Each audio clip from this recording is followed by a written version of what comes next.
Oh, yeah. More from you, from me? Yeah. Go ahead, Mike. Mike's going to have a good lunch. Is my mic on? Everybody eat something well. Stay away from that. Did you go to the cupcake? Have a cupcake sandwich, anybody? Cupcake sandwich? No? Test. Go ahead. Test. Can you hear me? I don't know. You got that or not? Hi, everybody. Hello? Can you hear me? Can you hear me? I can't hear me. There was a young lady here at the first half of the day who made a mistake and parked behind a business nearby and got her car towed. And so I think she's working on fixing it, but she was very upset, and she was very young. She's a student at Grossmont, and poor thing. And so if you feel it in your heart to donate to her cause, we will forward the money on to her if you want to do that. If you have any extra cash on you, that would be lovely. I just wanted to let you know that. All right, thank you. So while we're getting back on the live stream, we're streaming again. Okay, so for those of you who attend, we tend to have a news you can use. We'll go through this quickly. It's a special edition news you can use that sort of pertains to this stuff. You should always be learning in this industry, which I love because it's always fun to find out. I've been here 35 years, and I just found out some of these things in the last month or less. I'm going, I should have known this, but I didn't know this, so it's always great. Flats, for those of you who might know, a flat rental, you know, renting flats, sometimes you need to get flats, right? So you want to rent a flat that, oh, no, sorry, not that flat, my mistake. On an occasion, you need to rent flats for your video. So you get, not the London flat. No, sometimes you want to rent these flats. Thank you. So you want to rent flats, which are what these are over here. Because they're hard to find. They're here, but you can't just get them out of here. There's a guy named Chris Speed who will rent flats. He has 10 4x8s, 4 4x10s, and jack stands, plus some other stuff. You can rent them. And he will charge to have them set up and paint it, but Chris Speed is just freaking an artist. This man is amazing, the stuff he's done, and he will make your flats look great. So if you have time and you need flats and you have a space and you want to rent flats, Chris Speed, right here in town, will get those flats. You may have to have a truck, you may have to make arrangements, but if you need flats, Chris Speed will do that. I didn't know that. Now I do. And now you do. Okay? So there's a great little helper there for you. Another thing, production support. You know, oftentimes you're the producer, you're running around, chicken with the head cut off, you're juggling all this stuff, and someone throws one more thing in on you. So what am I going to do? What am I going to do? I got to get all this stuff. Sometimes it's great to have a one-stop shop to sort of call for support. You're getting your camera, you're getting your tripod, you're getting your lights, right? But sometimes you need to step it up to be professional. And so you go to GFC Production Rentals. Just found out about this guy. He's been around 15, 20 years in town, and he rents great stuff. You need radios with headsets, little generators, brooms, tables, chairs, things you need you're shooting outside, tents, coolers, RAM board, and a bunch of other stuff. Stuff that makes your production go so much smoother that you don't have to run around with a PA and try to get all this stuff, have your buddies bring in their coolers, borrow a Jenny, go buy one and return it. Oh, sorry, it didn't work. You know, that little trick like that. GFC Production Rentals. From Marco Jimenez, Emoda Productions here locally. Right here. I had the good fortune of meeting Cliff and GFC Production Rentals 3 years ago. Never looked elsewhere. Owner-operator of gear. Shows up on time in tip-top shape. Having them in San Diego, a true blessing for ever-growing production community. So if you're going to step it up, GFC Production Rentals to help your support. Didn't know that. Now I do. And now you do. Right there. Name is Cliff Lawrence. Take a look. Get his information. Take a picture of the screen. Great guy. He's that's Silverton is in the Miramar area, kind of near the pyramid-ish. That general idea. Okay, so he's in the pyramid section of that, or he's over near the pyramid. Great guy, little spot there. Has a great truck, nice little shop. You have good stuff. Okay. Finally, prop set support. we all like to think we're artists when it comes to making something for our props, and none of us are really, maybe some of us aren't that good, you know, on stuff, or you're sitting on Photoshop or PowerPoint and you're trying to make something so you can print it out, and you can have your kid do something. You know, you make a little poster. That could be good if you're doing the right scene, but sometimes you want something professional. I just found out about a place called Canva. Anybody use Canva? Never knew Canva existed. Just found out about it this week. It's free. It's a subscription service. You could pay for more stuff, but it's free. You can get on there. You can make posters, movie posters, posters at a school, posters and stuff. You can make IDs. I made that in like 2 minutes. That's Don Blackburn and myself, us knuckleheads, and double secret access level. That's us right there. You can make that. You can make magazine covers, stick them on top of a magazine. Little props in your set, little things that you might need, you make it for free. Yes, they have all that stuff for posts and YouTube, and you go online and look them up, right? Canva. It's a freemium business model. You can upgrade to unlock stuff, but basic stuff, diplomas, badges, things that you need, it's great. That's a great source. Didn't know that? Now I do, and now you do. And now we go back to Mike Brueggemeyer. Back to our regularly scheduled program. Because your background is that fence. Oh, I'm sorry, one other bit. I want to thank RSVP Rich Barbell. Rich, raise your hand. Rich has asked for testimonials at the end about your event here, what you think about this, and about Media Pros. So he's going to walk around. Please stay around. He's going to pop up. He doesn't bite. He looks like he might, but he doesn't. So he'll run around and ask you some questions real quick, and we really would appreciate that. So stick around for that. Thank you, Mike. You should. I want you to bring it up exactly the way you just did, because that was. I hope you don't mind. Okay. I went through. I had some ideas. He's talking to the actors backstage. He just got a little piece of that. So while he's doing that, before he comes back out, we have moved our scene now close to an alleyway. And so the concept here is this is going to be cold, harsh lighting. We're going to use as much as we can. We have this nice kind of industrial looking backdrop with a metal grate that we're going to start to use. And we'll talk through some of the camera settings and things like that to really push the image a little bit creatively as we go through. Was my mic on while I was back there? For a moment. Okay. What I was talking about was, among the things that I was talking about, Christine is wearing a button-down shirt and a buttoned coat. And since we're going to shoot her this way and flop it in post, all those buttons will be backward. So she's going to be wearing a scarf that covers up those buttons as a precaution. Basically, we're going to set up, we're going to do the two-shot, and then we're going to do a single of David, and then, the same close-up, the over the shoulder, and then the single. And then we're just going to swap David and Christine's places. And then I'm going to come back over here so that I'm not feeding back quite so bad. And then we're going to broom out this area and change our background so that their two backgrounds look different. But they're not going to look that different.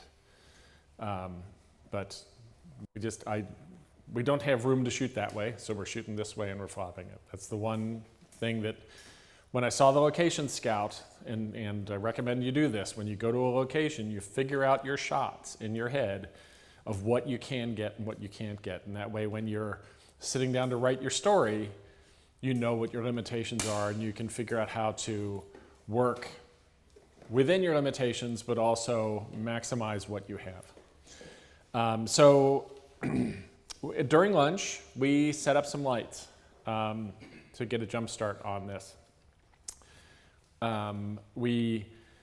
What I told Robin was I want it to be stark lighting. I want it to be contrasty. Excuse me. I don't want to see. I don't want the brightest light to be on their faces much at all, particularly from the camera's perspective. You know, I told him that on the close-ups, when we're looking at their singles, I want just kind of a rim of highlight around the edge, and then as best we can make darkness there, and then a little bit of light over here to illuminate them. All of this stuff we want to be very blue because we wanted the other stuff to be orange so that when we cut in between, it's shocking. And so we moved lights around and set up as much as we have. And so we're pretty close to getting the actors in and having them sit in and fine-tune lighting. They are currently working on makeup. So I'm going to go drag them out here and get them going. They are in wardrobe. David was in a gray coat, but I had him turn it inside out to make it black. Can I have you guys join me? Any questions while we bring our actors in position? Now you've had a chance to digest your food. Any time to digest the information. Here we go. We have a new one, Todd. Go ahead, Todd. Thanks. It's kind of a question about the 40-hour film project. Mike alluded to the idea that you make your story and then you get your genre, your prop, and that type of stuff. So are you writing your story and then you get the genre and be like, well, I'm going to tweak my story, now it's a comedy, but you still have the same kind of story arc? We don't start writing the story until we get our genre. Okay. I had a wonderful experience a number of years ago. I was out on a shoot, a paid work shoot, and there's like 10 of us on the shoot, and this actress down at the end of the table says, "Have any of you ever done the 48-hour film project?" And all the eyes on the table kind of turned toward me. Yeah? And she goes, "We did a really good one this past year, but we got beat. The team that beat us, they cheated." And I'm like, "Hi. We're the team that beat you." And she goes, "We heard that you write in advance." And I said, "No, we don't write in advance. As a matter of fact, if you were to contact me a week before the 48-hour film project and say, 'I've got this great idea for a science fiction film,' I'd go, la, la, la, la, la. Because from the outset of our doing the 48, there's a kind of an understanding that you aren't going to start any creative process until you pick a genre out of the hat. So although you're allowed to get ideas, or you can't stop yourself from getting ideas, you can't start to do anything about those until the creative process, until the genre is picked. And invariably, if you have ideas prior to that day, and you pick the genre and you write your ideas down, you won't end up using that. There'll be something else that you'll end up using that'll strike you better because, and you can also, there are teams who have written out their ideas and built their whole production around one specific idea, and then they get something else. So that's why you find, the cowboys in the western towns suddenly have to figure out what to do when the aliens arrive because they had their western set up. And our actors are on their way. The green room's really, really far. I don't know why we put it that far back. We probably shouldn't have put it that far back. Sorry. Pardon? Yep. Can we have the camera feed up on the internal monitors? Can we put those up, Tom? And can we kill the house lights back there? Thank you, sir. And our best man is on it. Thank you, Bob. Okay, so to give you a quick rundown of what we've already done, here's the light up here. Aiden, can you have a seat?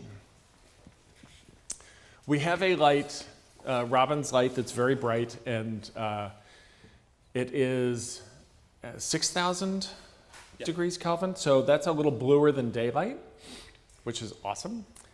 We have it kind of angled out over them and pointing down across them. And the barn doors are closed in, so there's this very narrow. Actors are coming in. Actors are coming to set. There's a very narrow band of light coming down. Can you see that? So it's barn doored off of here. It's barn doored off of here, and it's just this narrow band of light. We've attached this branch to the fence to create some shadow to break it up. Prior to this branch being here, it was just evenly lit, and it looked like the inside of a well-lit equipment cage. Does but Aiden look like a kind of a really goth, Harry Potter? I think doesn't he sort of have that look to him there? Am I wrong? Am I wrong? Yeah, it's very striking. Aiden. Just wanted to let you know. Badass Harry Potter. So, so we are going to we're going to let. This is much darker in the camera than it is on these monitors. And we're going to end up exposing for the camera. We're going to want his face to stay relatively dark. And in post-production, I'm going to darken that as well. The whole scene is going to be quite a bit darker than this. Robin, go ahead and stop the lens down. Yes. So it's going to end up feeling like that. My recommendation on exposure is overexpose and then darken in post because I don't know. We will judge our exposure based on the histogram on the display on the camera. The Blackmagic Pocket Cinema camera likes to have its exposure where if you can get the most of it over to the right side of the image, right side of the histogram, that's where you want to be exposing without anything going off into white, because once it's white, you can't do anything with it. And then you can take all that data and darken it down well in post-production. It's difficult in post-production to lighten stuff. So we don't want to lighten stuff. Oh, on that note too, I haven't used a Blackmagic before, but are you shooting a log profile? Or? It's shooting a flat film profile, yes. But it's not a log, I don't think, on that. Does it have a Blackmagic log? Or just a profile? It's not specifically log. Right. It's just kind of a middle very ground low on that. contrast Yeah. and low saturation. Yeah, right. We could be shooting raw. One of the things that we're doing here is to show that anybody can do this. So we're shooting ProRes LT. We could shoot raw. We could shoot ProRes HQ or 422 right. or I mean, there's a lot of different ways to shoot this that have more data. This is a less data way to shoot. Right. So we could shoot all day on this one card. Again, just to reinforce that thing that anybody can shoot. Right. Anybody can use their equipment to shoot. If you want to put them in position, go ahead. Question? We got a question again, Mike. Actors, come on in. Mike, do you ever use diffusion on the or filters on the lens to soften it? Like a fog one or fog half? I don't use diffusion on the lens. I end up doing diffusion in post-production with go ahead and have a seat and get comfy. Good question. Michaela, can you find the pillows from the sofa? Thank you. She's got them. It used to be that you would use, that I would use diffusion in front of the lens, and it would soften everything and make it look pretty. You'd have like 6 different kinds of black pro mist, for example. And then I found out that in post-production you can dial those into the 100th, and they have plugins that emulate diffusion filters. And so you can, instead of having a ProMist 1 and a ProMist 1/2 and a ProMist 1/4, you can have a ProMist 0.058. So you have much more control over it in post-production than you do in production. Pardon me? Where will this live when you're done? Where are we going to post this? I'm going to be editing tomorrow in Final Cut Pro. And I'm going to be doing it quickly because I have to do something at my daughter's school in the late afternoon. Okay, so do you want them out a little bit from the wall? Can you guys see that? Can we put pillows behind them to get them out a little bit from the wall? Yeah. Little tidbit of information, a little historical perspective, kids.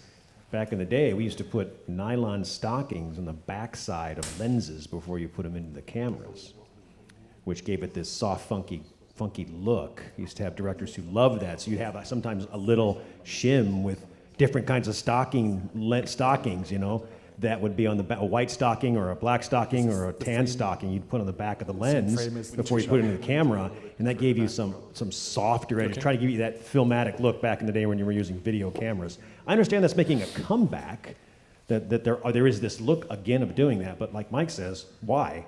Why ruin your footage if you can do it right in post, and why bake anything in? There are certain filters that I do use in camera. I use a polarizer. I use a neutral density filter to reduce my exposure overall. I use a neutral density graduated filter if I want the sky to be a little bit darker than it currently is and match what's in the foreground. But I'm only worrying about exposure with my filters in cameras. Those are more exposure filters and not color or effect filters. Any other questions at the moment while Mike's dialing in here? Yes, got a question over here. Stand by. Go ahead, Robert. I have a question about the neutral density filters. Do you use those on indoor shooting as well to lower your ISO or lower your light level so that you can open up your lens more?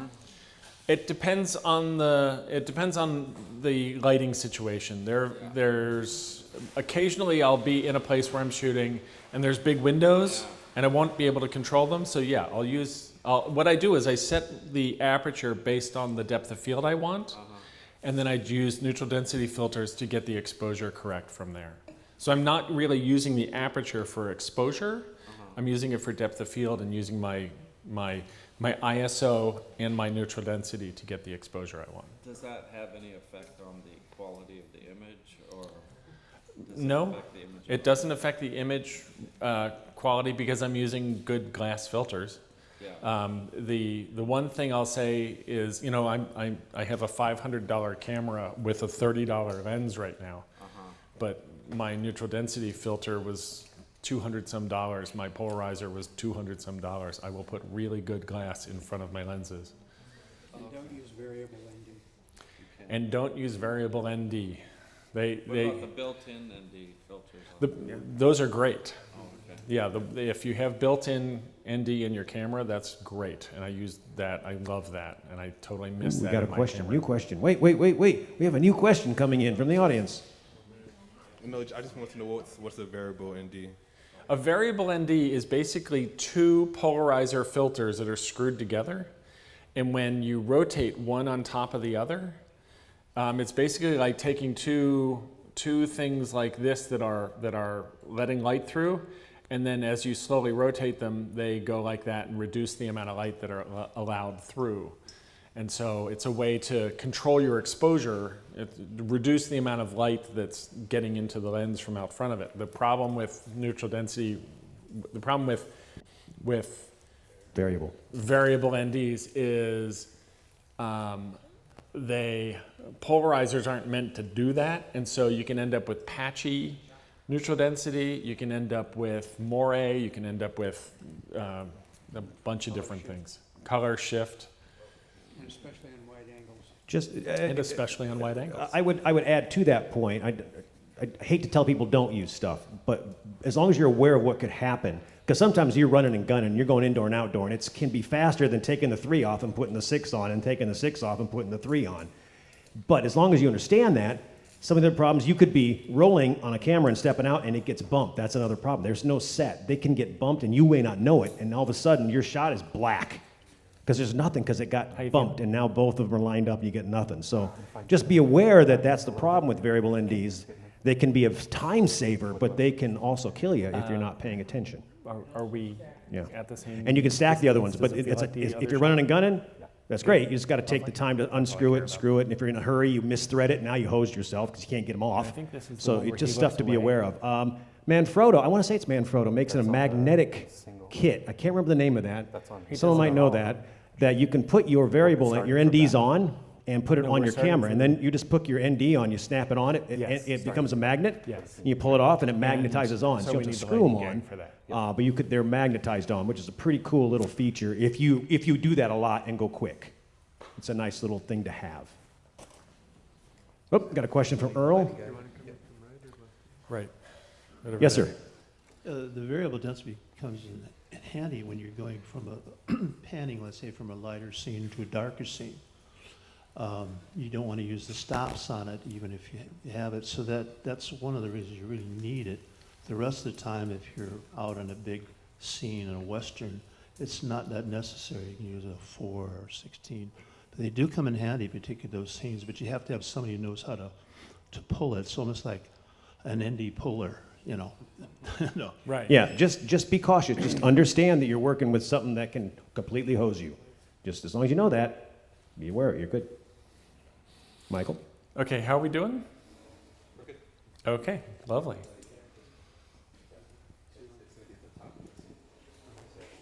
So I don't want either of you leaning back into that light. You can put your body back, but I don't want your head back. Okay, I want the majority of the light that's falling on you to come from this light. Okay, are we too hot on Christine? Christine's hot. Now what are you going to do? We have zebras aren't kicking in. Pardon me? We're not seeing We have cookies, too. Okay. Don't forget, if you want a cookie, we got cookies for you. Do you want me to tilt it so that it's In the more back. on him? And Cookies.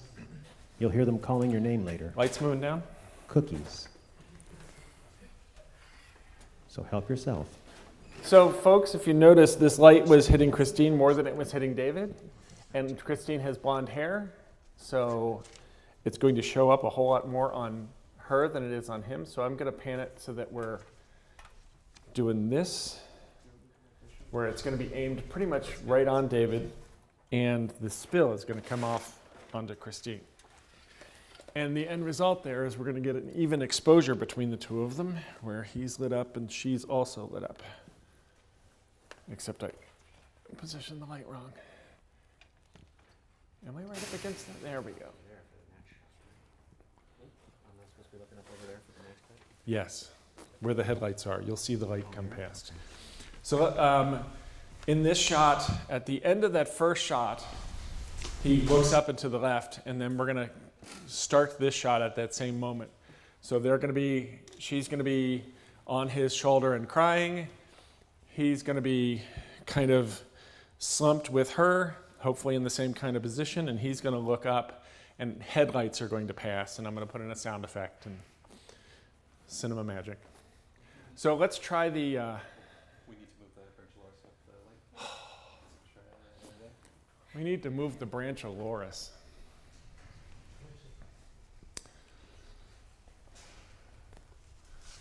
Good to see your grips branching out, Michael. Yes. So let me see the light gag. That looks like headlights crossing the frame. That was nice. Can you back that off a tiny bit? Is it potted up all the way? This is fully dimmed, yeah. Okay. Fully dimmed is 100%.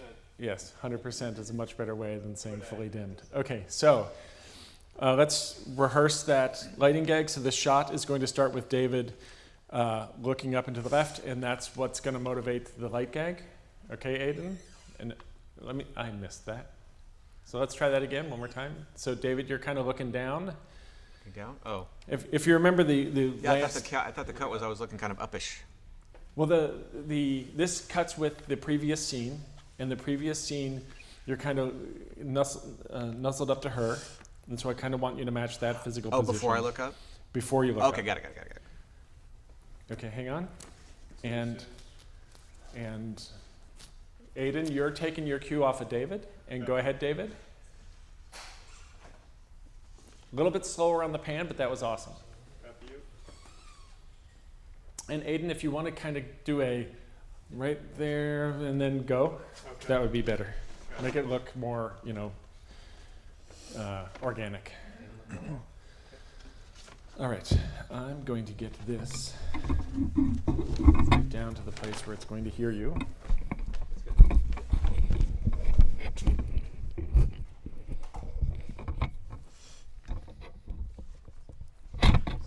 Are we doing a take after this? We are going to be doing a take after this. You'll observe a couple of points here. Mike switched out the lamps, right, on the bulb with inexpensive lamps on his China ball. And you'll notice the water bottle on the end of the arm. That's not a lazy grip, not throwing stuff away. That's a safety feature there. Quick little hack, but that's a safety feature. Little arms like that sticking out can poke in eye and other parts of your body, and that helps you see it and helps it stay away from there. So it's a little hack you guys can use if you didn't know that.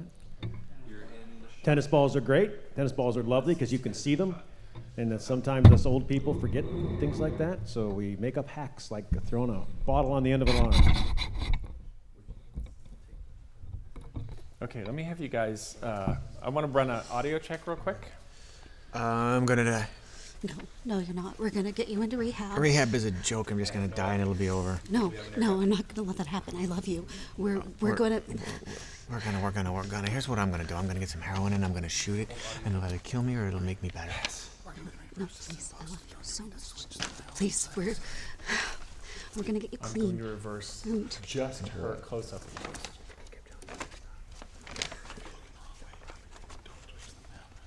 No? Because I'm going to shoot her backward. We're very quiet.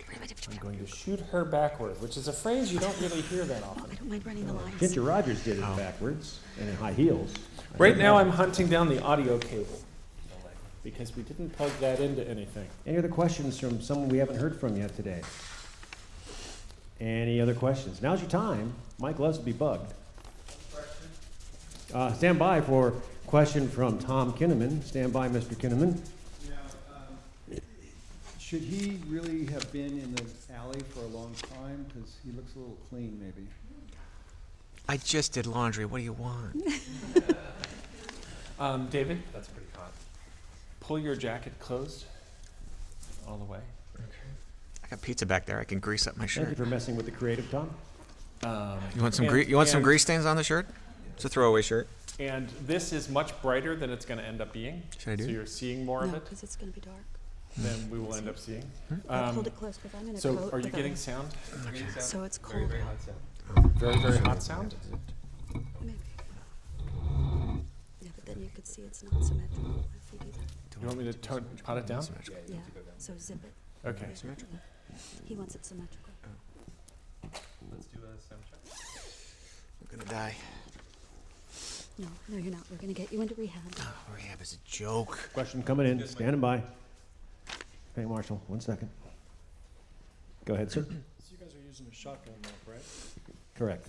Wouldn't you want a super cartoid instead of a shotgun? Probably. If I owned one, that would be awesome. Okay. Sometimes you use what you got. Yeah, ideally, you put lavaliers on everybody Because we have and whatever the appropriate kind of shotgun might. Cassie did a shot from the alley. It doesn't really say. Yeah, levels are better. Match cut. Okay. And I'm looking down. Oh, you mean at the beginning of the show? Yeah, okay. We have another. It's fine. I know, it's Are you doing okay? yeah. No. This is the time to take a break. No, You're gonna take I don't think so. Okay, shall we? Yep. All right. Can I, Yes. real quick, Mike? Sorry, I hope you don't mind. I tweaked some of the dialogue, if that's okay. Just some of the lines, just to kind of. Is that all right? Yes. Did you hear that? He said, by the way, Mike, I tweaked some of the lines of dialogue. Is that okay? And I said, yes, that's fine. I want, as long as we're not changing anything thematically, I'm not going to have a whole lot of problems with people changing lines, unless there's a word that I hear. I mean, when an actor wants to change lines, they're usually doing it for the right reasons. So I usually just say yes and let's see what happens. And if there's a problem, I'll let you know. But usually it's just go ahead and do it. And it just so happens that David happens to be a really good screenwriter. So we're going to go. I'm going to give you guys a minute to settle in. When there is dramatic stuff that's going to happen, which this scene is a dramatic scene, you want to give a minute or two for them to get into that dramatic mode. And remember how I said earlier, you want to say whenever you're ready, this is one of those moments where it makes a difference. So you guys let me know when you're ready and I'll roll camera then. Okay. All right. And roll camera, please.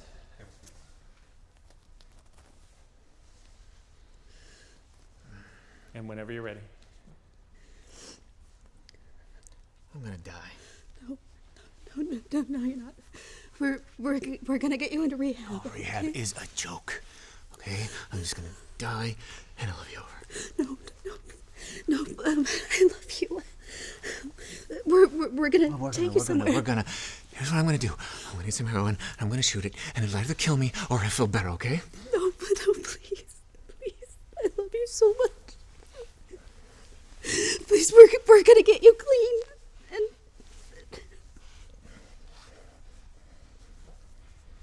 Cut.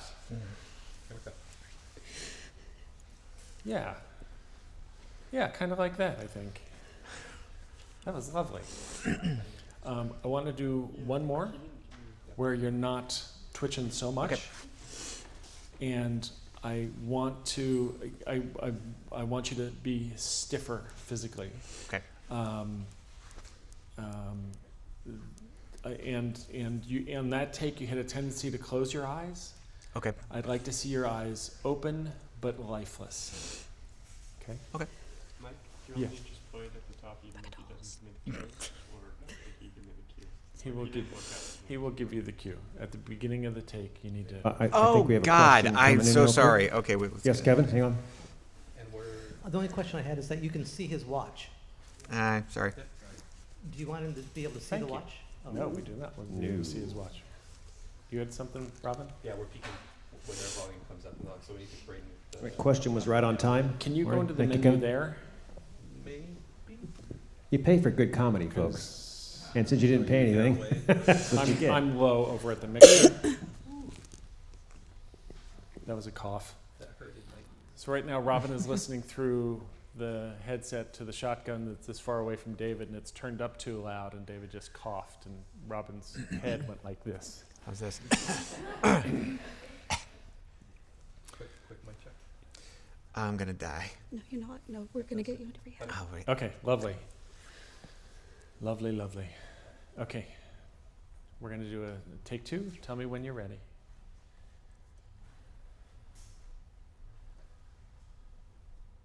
Okay, here we go. Remember to do your head turn. Roll camera, please. Camera speed.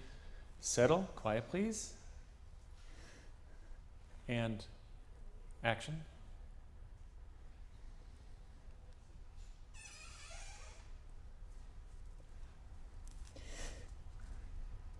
I'm gonna die. We're gonna get you into rehab. Oh, rehab is a joke. I'm just gonna die and I'll be over. No, I love you so much, and we're gonna. No, we're gonna. Here's what I'm gonna do. I'm gonna get some heroin and I'm gonna shoot it. And I'll either die or it'll make me feel better. No, please. I love you so much. Please, we're not gonna let that happen. We're gonna get you clean.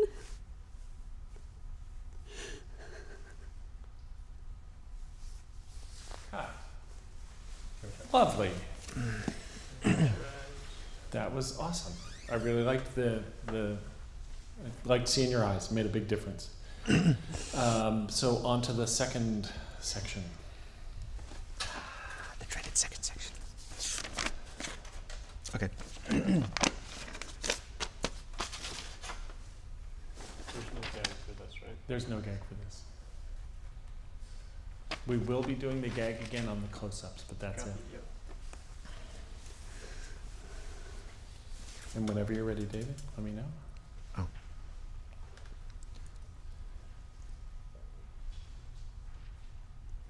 You gotta get away from me. I'm sorry. I thought you said whenever you're ready. I did. Let me know when to roll. I apologize. That's okay. Camera is now rolling. Okay. Okay. Whenever you guys are ready. Actually, camera's rolling, so whenever you're ready, David, you can just go ahead.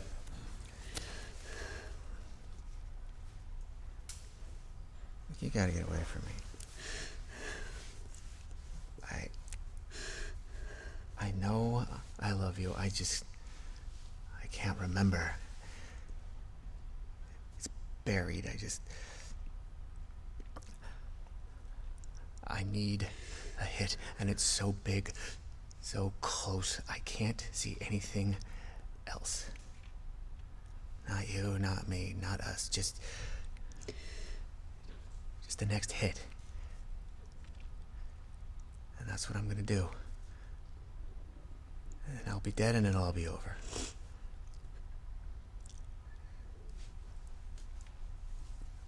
Go away, Cassie. Go back to... Just go.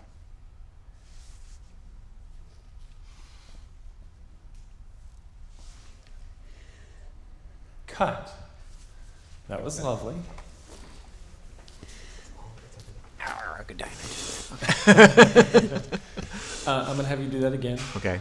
I don't want you looking at her. I want you looking out here into space, at nothing in particular. I want to see dead eyes. Okay. I want you this moment is just you with this black curtain around you that nobody else can get through. Okay.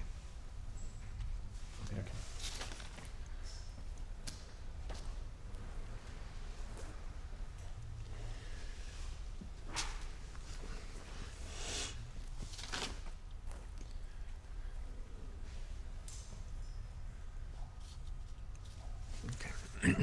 Whenever you're ready. Okay, roll camera, please. Camera speeds. And David, try to tilt your head down just a tiny bit. Okay. Okay, whenever you're ready. You gotta get away from me.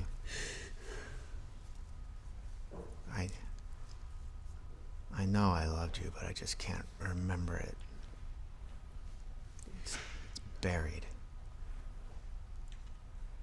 All I know right now is I need a hit, and it's so big, so close, I can't see anything else. I can't see you. I can't see us. All I can see is the hit. It's everything. I could die, and I don't care. I just need a hit.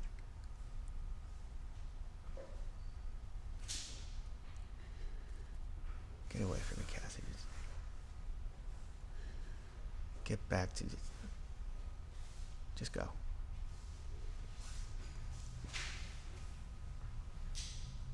Cut. Cutting. I'm going to move this over so it's right in front of him. I'm at frame edge, right? You're cranking. You're clicking. David, let me see where you're going to be again. We're going to do another take on that.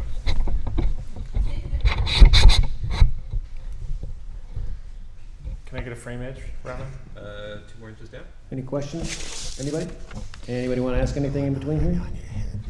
All I know right now, I need a hit. Right there. Wake up, people. Question? No car light on this second segment.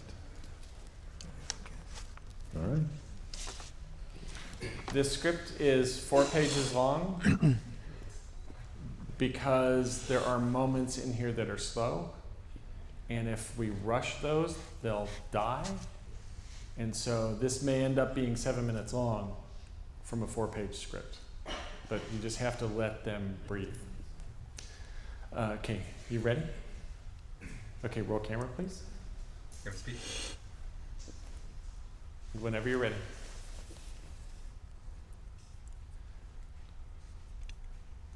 You gotta get away from me.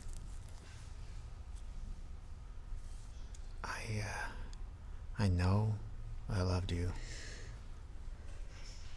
but I can't remember it. It's buried.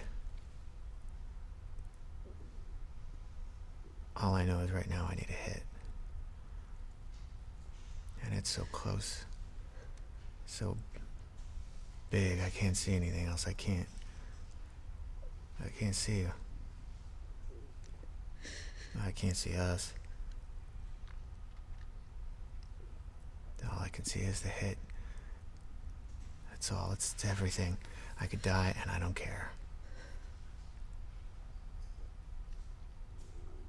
I just need to hit.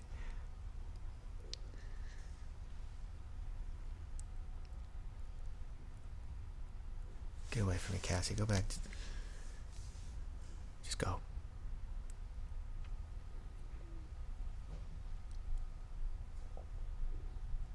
Cut. Lovely. Moving on. Do we want that end? No, yes, we're moving on to the last portion of the scene.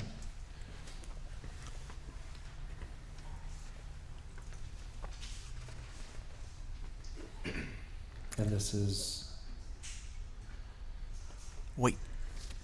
That's it. Or do we... Well, we cut back to that other section. So she gets up to go away, and I say wait, and I give her the watch.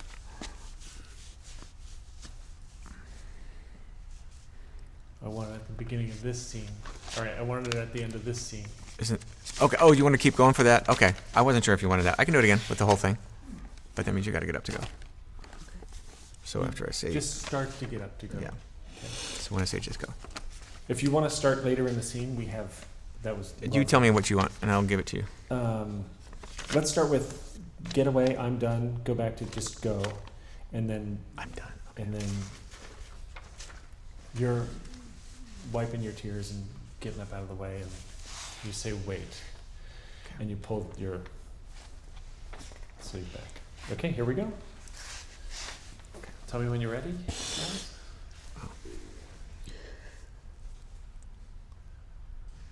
Roll camera, please. Settle. Whenever you're ready, David. Okay. I just need to hit.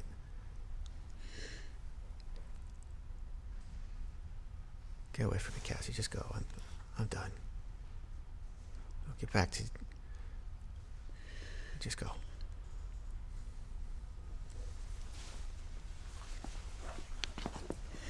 Wait.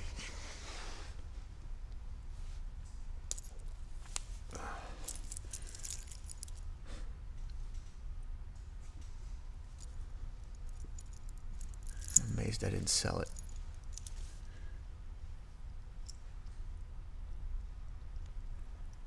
I love you.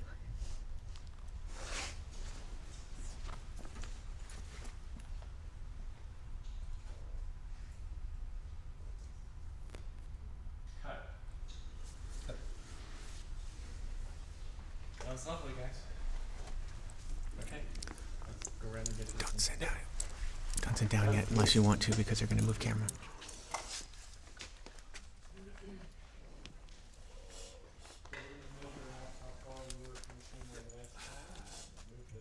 Okay. I turned it off. So we're going to move the camera around to this side. We're going to get out the tape measure and match the distance we shot the close-ups from last time. We're going to change to a 50 millimeter lens, and then we'll shoot the same thing on an 85. And while we're doing that, the energy in the room has just dropped.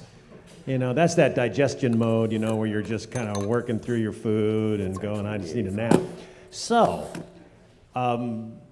part two, why you come to these meetings, in addition to learning stuff, is to meet people who can help you get better. Meet people who you want to learn to work with.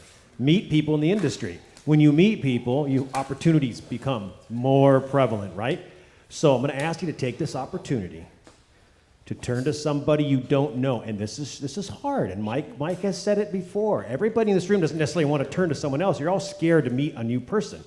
But someone's got to do it. David? So turn to somebody you don't know. Introduce yourself by name, what you do. Tell them your favorite movie and your favorite movie food. And go.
know somebody.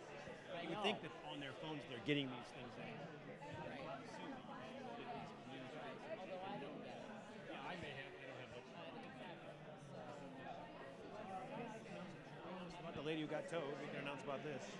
Sure, I'll do that. Well, okay, sure. Yeah, we'll do that real quick. All right.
Okay, folks, settle down, refocus, come back in.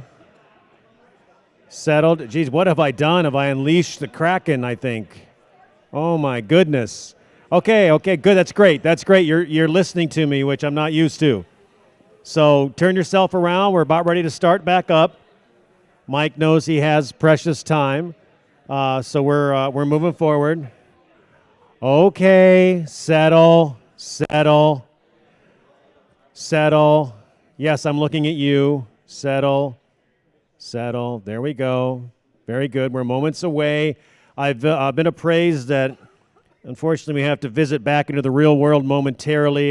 There's been a shooting in Poway at the synagogue. There's been one dead. So if anybody knows someone or anything, we just wanted to let you know of that. I know you can get wrapped up and not check your phone, but there's just been a shooting at a synagogue in Poway. One person, just now, at Poway, which I live by Poway. I don't recall the synagogue, so it's kind of interesting. So it's unfortunate that we have to break that, but yes. I just have it up on my news app. Let me see what it says. It just says Poway, California Synagogue, Saturday morning. Chabad? Okay, so yeah. So prayers to those folks there. Okay, anybody meet anybody interesting? Yeah? Everybody's interesting, right? So everybody met somebody. Did you learn favorite movie line? Anybody throw that out at you? Anybody got a favorite movie line? Nobody quotes movies anymore? So many movies anymore. I guess you sort of miss that. So it's like, where do you quote? No one would know what you're talking about anyway. Favorite movie food? Anybody interesting? Any interesting movie food? What did we find out? Popcorn with jalapenos? Who puts a lot of butter on their popcorn? Like just soaks it. Really? All that fake butter pouring over there? Yeah. Now that they've added that machine, you can do it yourself. That's just ridiculous. You get a phone call and you're just, oh, crikey, I forgot. Get your bucket of popcorn. And how the layers, you got to go back and do the layer thing because they don't get it. Yeah. Is anything else interesting? Anybody meet anybody that was like a shock? Like, I didn't know you did that? Anybody? Yeah? Okay, well, now you met somebody. So when you come to the meeting next, you go, hey, how you doing? Good to see you. How's your popcorn? You'll be asked those questions. And now, you need somebody to pick up as a grip or an audio guy. You call James. James has met you now, and you go, I'm going to put James on my shoot. So that's how that works. James will come and talk to you guys. Where do you go to school? Right here. James will come up and do this. I'm going to tell James right now, James, come on up and give a session. There you go. And now you know people. You go, I know James. James will be talking. You know that guy? I know James. 6 inches. That's how you do it. That's how you do it. He should be to this way. Okay, Mr. Brueggemeyer. Yes. You about ready? Because I don't want to tell you it's 2:15, so Yes. I won't, but I'm just letting you know. Yes. Okay.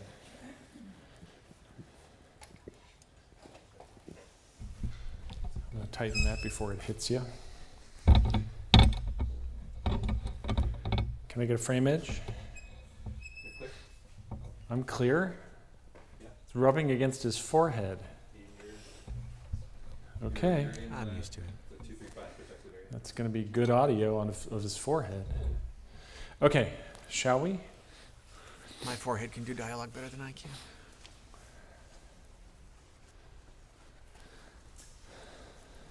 All right, you let me know when, Robin.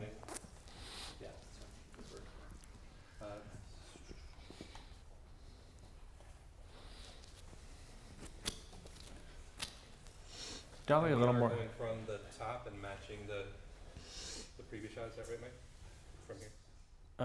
Yes, this is after she sits down. So yeah. Oh, yes. Going from the top and matching the previous scene. Light gag? Okay. David, you were looking out up a little bit more.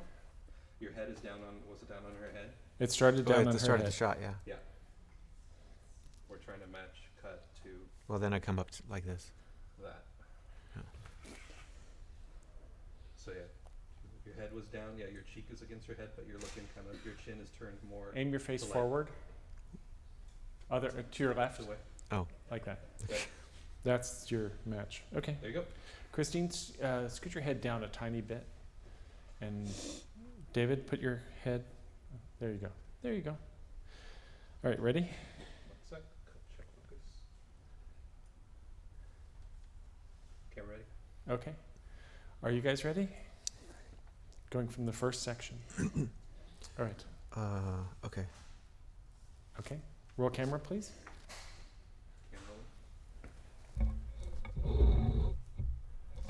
And settle everybody. And action.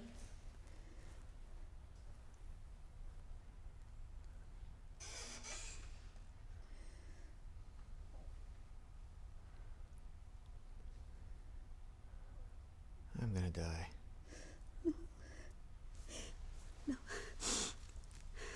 No, we're gonna get you into rehab. Rehab. It's a joke. I'm just gonna die and it'll be all over. No, I love you, and we're gonna. We're gonna. Here's what I'm gonna do. I'm gonna get some heroin, and I'm gonna shoot it, and it'll either kill me or make me feel better. No, please, we're not gonna let that happen. We're gonna get you clean.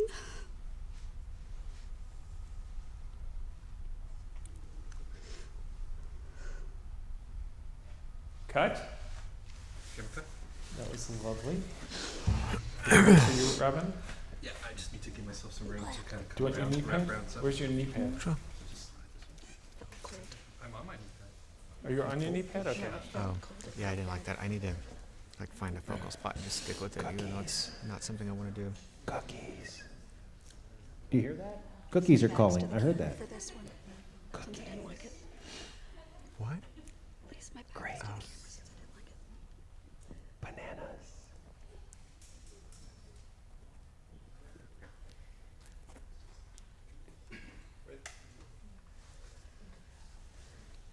There's only one reason this works, and it's because we're in such a quiet room. You wouldn't be able to get performances like this in a loud room because the actors will be aware of the room. When everybody's quiet and when there's peace for them, they can have their freedom. And they are not, you can hear how quietly they're talking. It's only because we can put the microphone this far away from their mouth. If this were in any other situation, they'd have to project. Okay, are you guys ready? This is the first section again, is that correct? Yep. Yep. Okay. How's he matched there? Good. Okay. David, are you ready? Okay, let's roll camera. And whenever you're ready, David.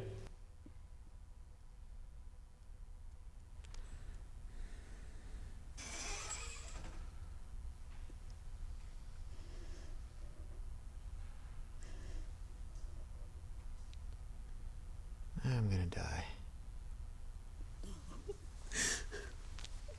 No, you're not. We're gonna get you into rehab. No, rehab is a joke. I'm just gonna die and it'll be over.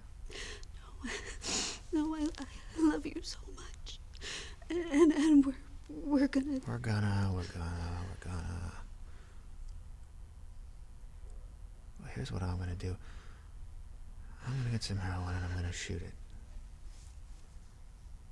And it'll either kill me or it'll make me feel better.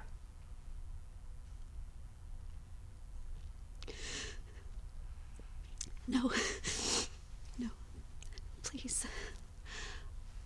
I love you so much. And we're gonna get you clean.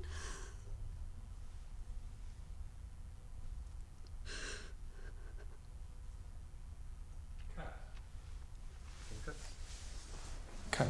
Lovely. Okay, moving on to the second section.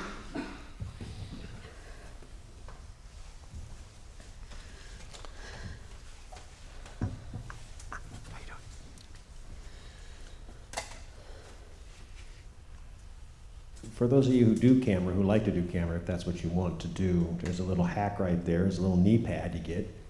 Throw in your kit, throw in your car, because it's always good. You never know, you'll be down on the ground for a bit. It's always good to have some knee pads. I know guys who buy knee pads individually for themselves. That's a little hack. Get yourself a knee pad, right? Just have them. It's good to have. Throw in your kit. Costs 35 cents or whatever they are. They're pretty cheap. Those are a great little hack to have in your kit.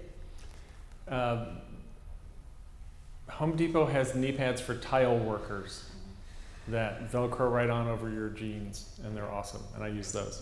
You get different kinds. Okay, we're ready? You guys ready? Mm-hmm. You're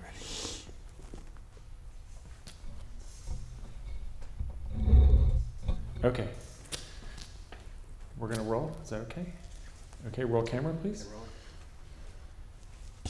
Whenever you're ready, Dave.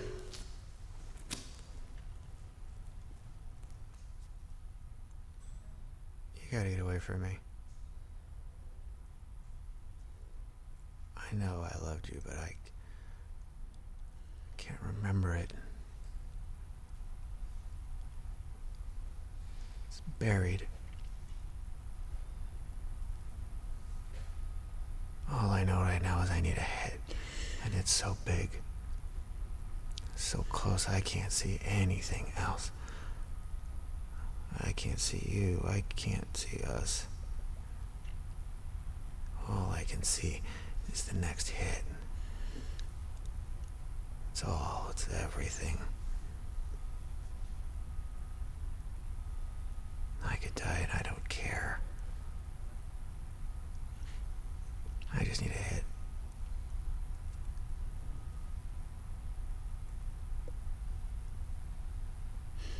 Get away from me, Cassie. I'm done.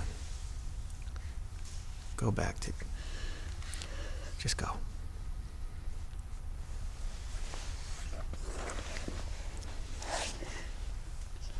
Wait.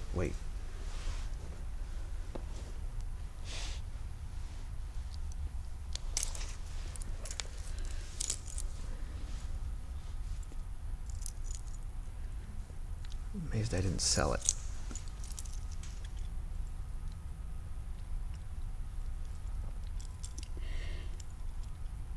I love you.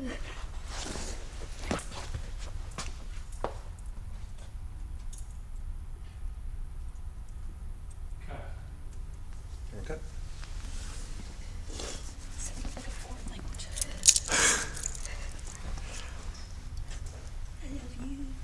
Oh. I'm taking that take. Oh, really? Well, what if I don't let you? I told him that I'm using that take. He gets one take on his close-up. And he says, oh yeah, well what if I don't want you to? So we're going to the 85. How much time, Mark? It is 2:30, sir. You have another you. half an hour to 45 minutes. Thank you. Any questions at this point? that you want to ask about, point out. Probably know it all by now because it's 2:30, right? So that's good. But now in the advanced class portion, I have someone over here, Kevin, who hasn't spoken yet. Okay. Yes, Sharon. I just was looking for some maybe general advice as a newcomer to the 48-hour thing, 48-hour film festival. What are some of the sort of do's and don'ts, just as a newcomer? Okay. Do you want to tackle that towards the end, Mike, or do you want to do that now? Let's do that now. We're swapping lenses. Swapping lenses. Top 10 list.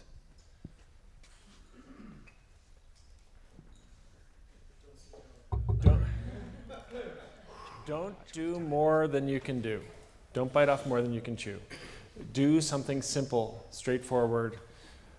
The vast majority of teams do a poor job of storytelling. So if you get a beginning, middle, and end, you're way ahead of the game. And it doesn't matter what your lighting is, and it doesn't matter if your sound is a little bad. Your sound should be better than your picture, honestly, because the audience feels that more. But if you have to shoot it out in a park in the middle of the day, just make sure you have a beginning, a middle, and end, and people will enjoy it. Because the hardest thing in the theater to watch is a film with incredible production value and no point. And you'll see it every year. And there's a lot of them. You go to LA, oh my God. You see effects that are incredible in stories that don't make sense at all. So do one thing well. Can we kill the house lights again? Thanks. Get that story right, and everything else is secondary to story, and make it straightforward and simple. That's the best rule. The other good rule is get 8 people who know this stuff better than you do, and you be the team leader and let them carry you. That's what I've been doing for years. Ain't that the truth, man, I tell you.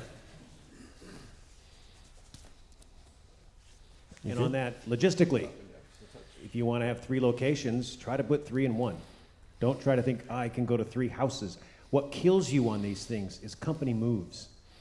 Company moves kill you on time because you got to break down, drive, go somewhere else, right? It kills you. So close, and one location can be even better. Okay, we're starting from the beginning again, right? Let me know when you're ready.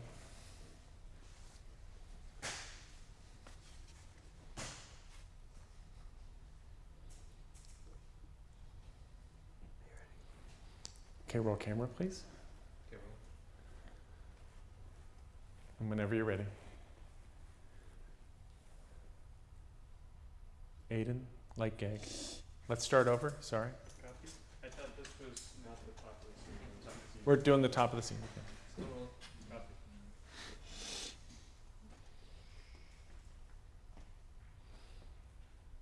Okay, starting over.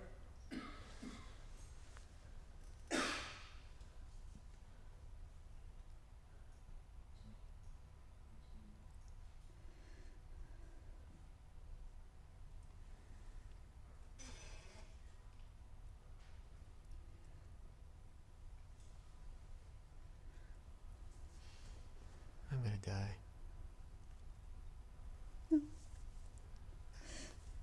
No.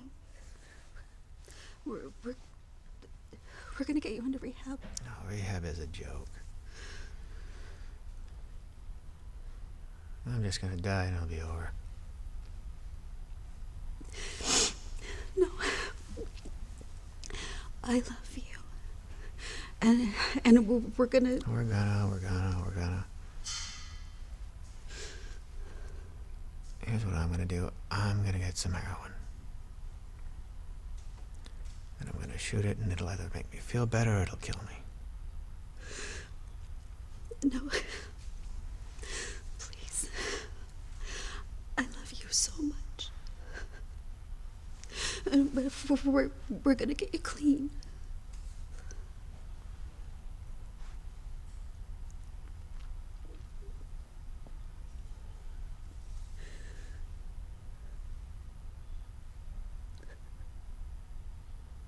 Cut.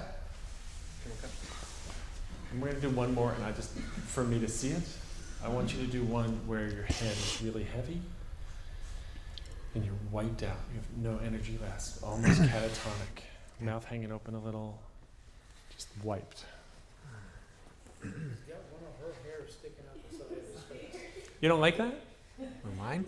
It's one of Christine's hairs is caught in your mustache. I worked hard on that.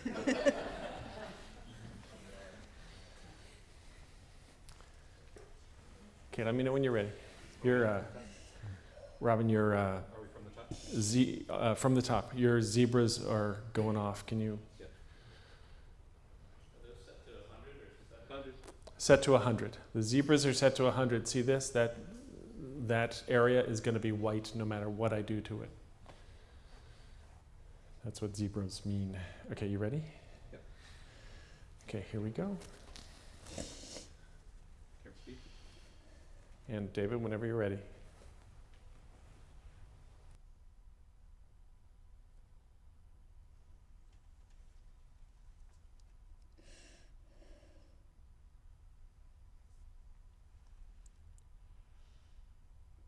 I'm gonna die.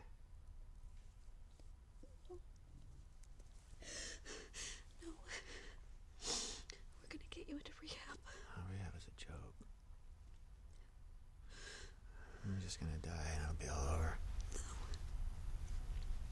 No, I love you so much. And we're gonna... We're gonna. Here's what I'm gonna do.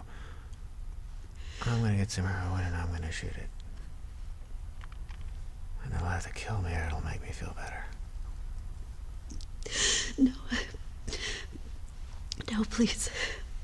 I love you so much. We're not gonna let that happen. We're gonna get you clean.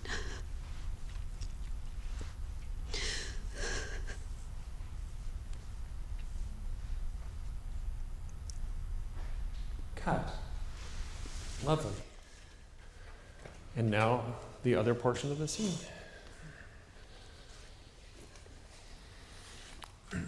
Good? Yeah.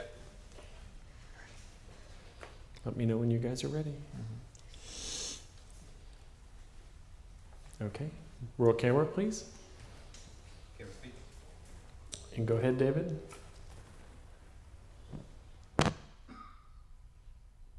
You gotta get away from me.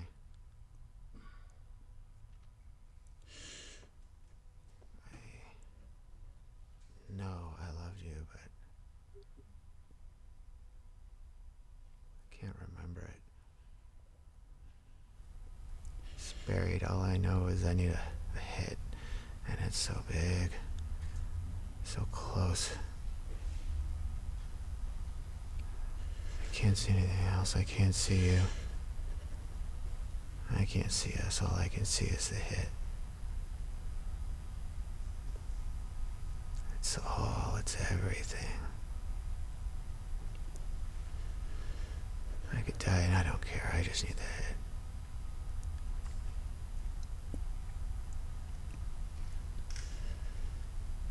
Get away from me, Cassie. I'm done. Get back to just go.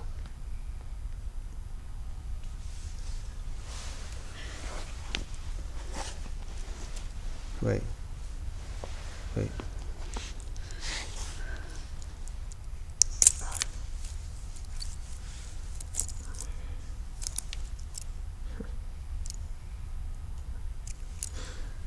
I guess I didn't sell it.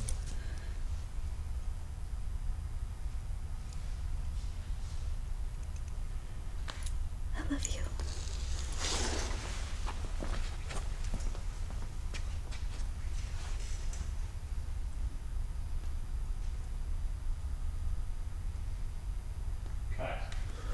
Camera cut.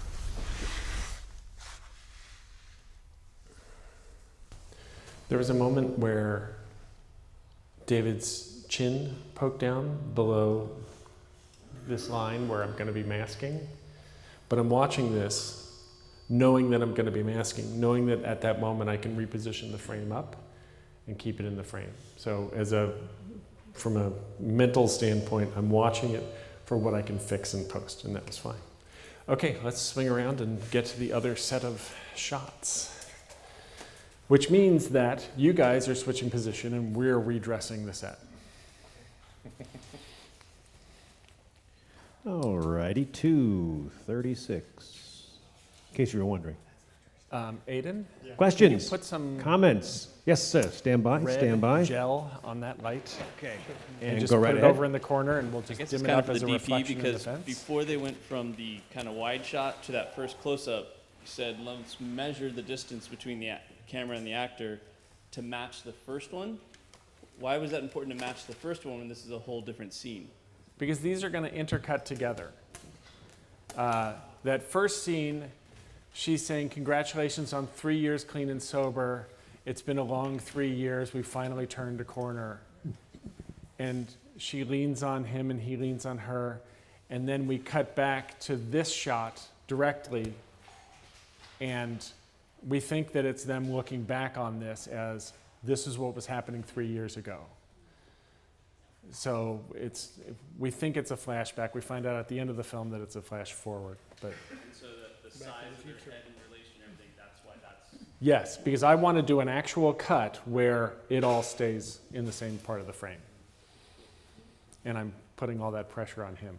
That's why he shoots like this with that particular scene. But you give yourself the best chance by doing that when you take the measurements, same lens, same height, same general position. Tough thing to do. Any other questions? Oh, come into the back. Thunder.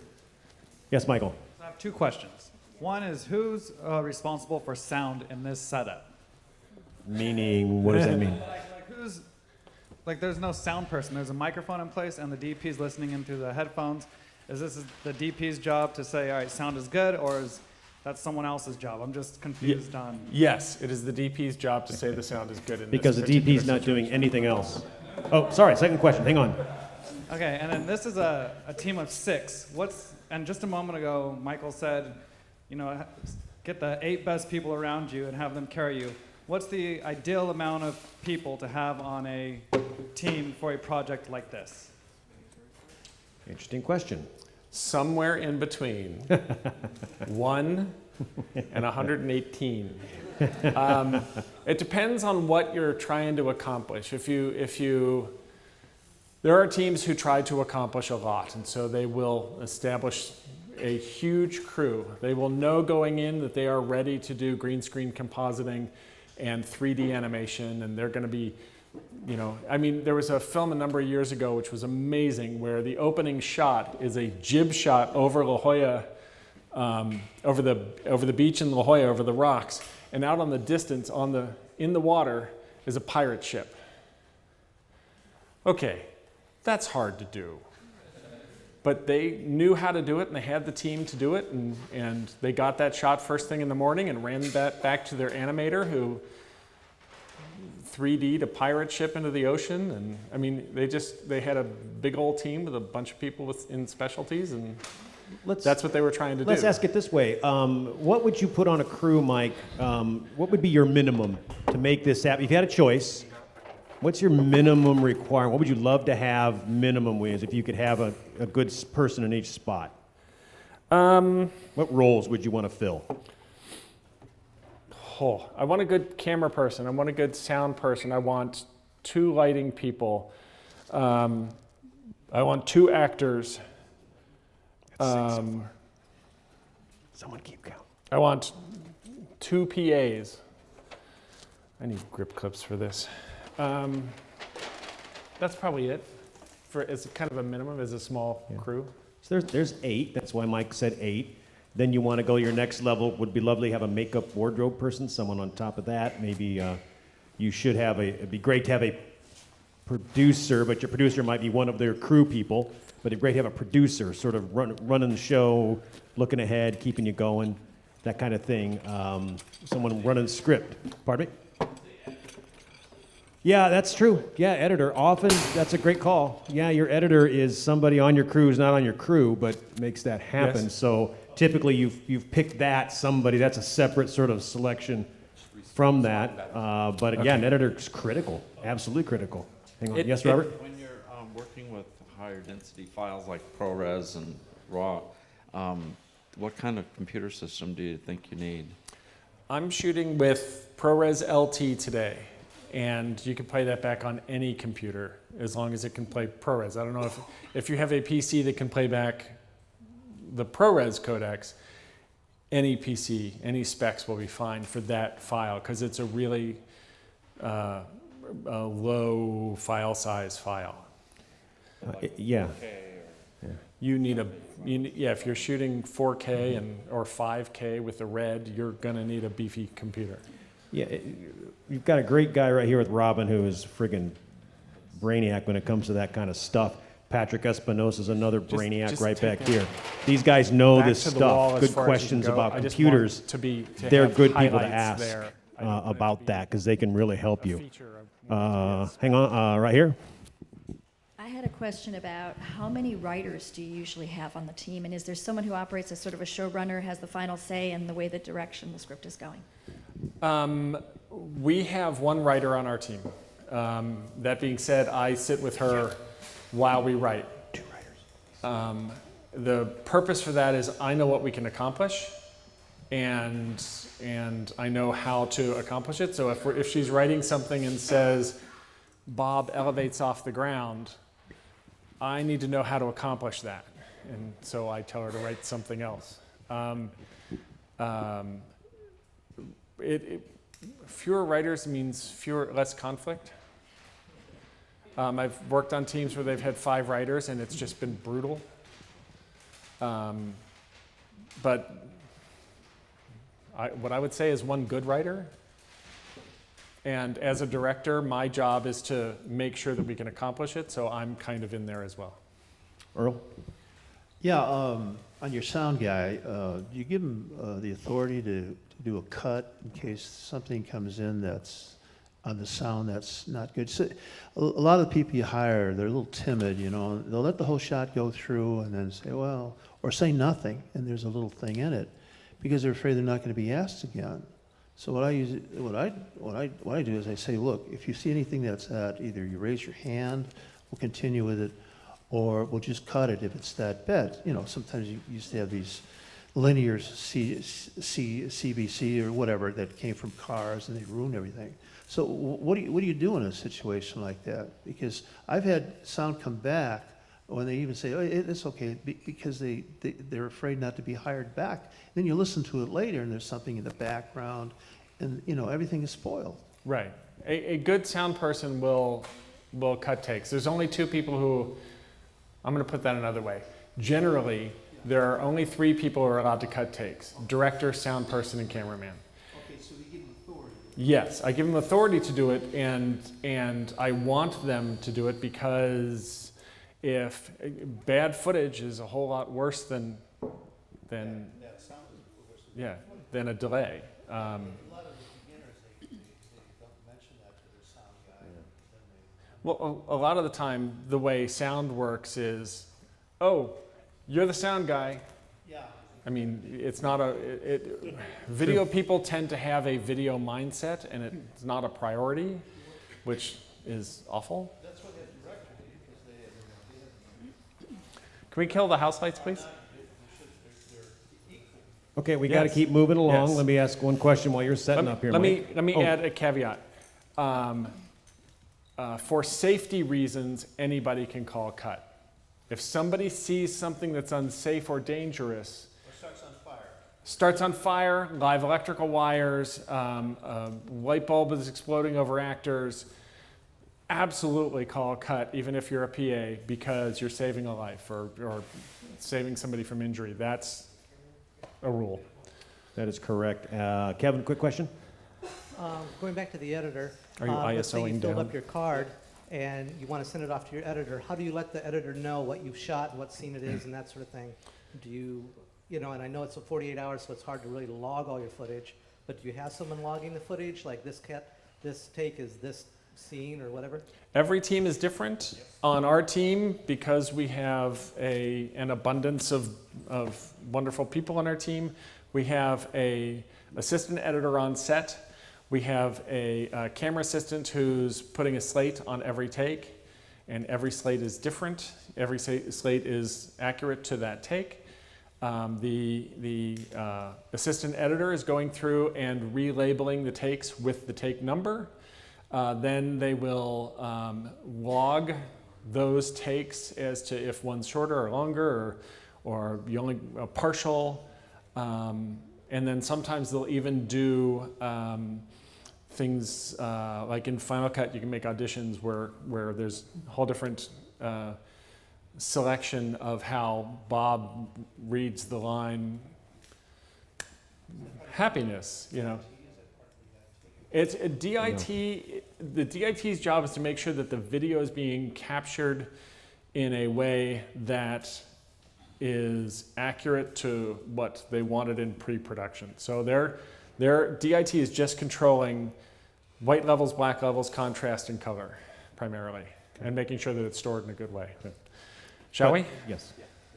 To that point, Kevin, 8 people on your set, luxury having a script logger. Great thing to have if you can put someone on that. Slating thing, I can't overemphasize the wonderful importance of slates for your editor who's not on set. They really, really can help you.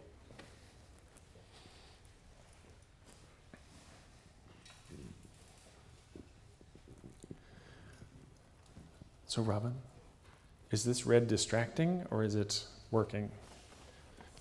Well, it's not going to match the white. Well, what I just want is I just want a glint of it to make it look like a street, a sign is on nearby. So is that doing it? Or, I mean, it's, there it is, full up.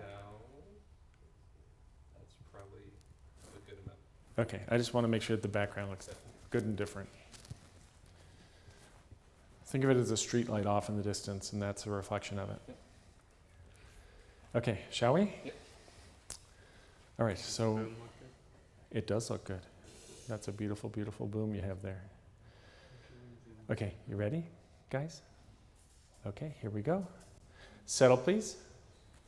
Settle, please. And roll camera. Whenever you guys are ready.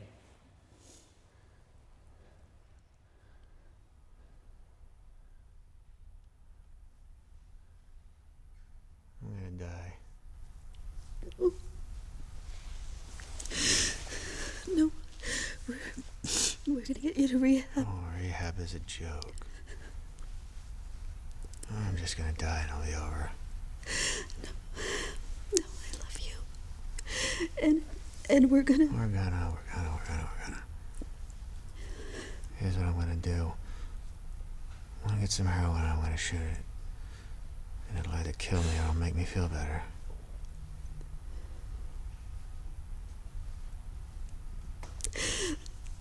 No. Please. I love you so much. And we're gonna get you clean. You gotta get away from me. I know I loved you, but I can't remember it. It's buried. All I know is I need a hit, and it's so big, so close I can't see anything else. I can't see you, I can't see us, all I see is the hit. It's everything. I could die and I don't care. I just need the hit.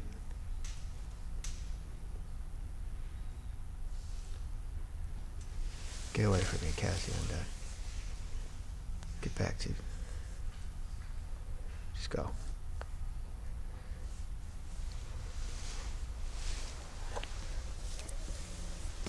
Wait.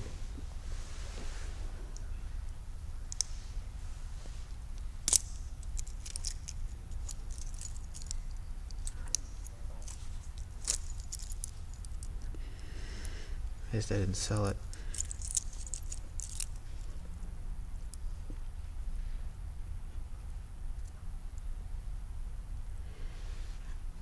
I love you.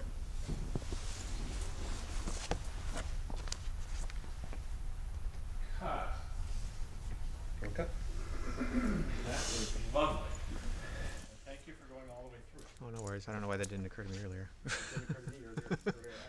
I'm going to turn my microphone on. Sorry. Couple things I want you to notice. Is this on? Except Hello? in the other one, What? I start Hello? here and then the second Couple one I things I start want you down to here. notice. Well, why don't we just Without take a pause. You can put your hands prompting, I mean, David knows that we're going to flip this shot. I think you're in So close-up, so David don't knew think Yeah. when he was looking at the car, he had to look from left to right this time. And then he put his watch on the right hand.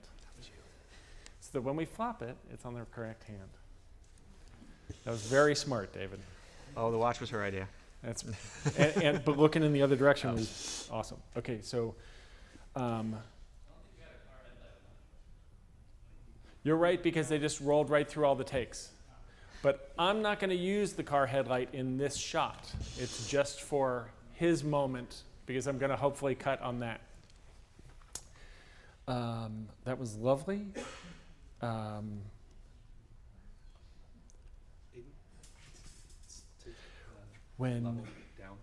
When you get the watch at the end, I want you to get it.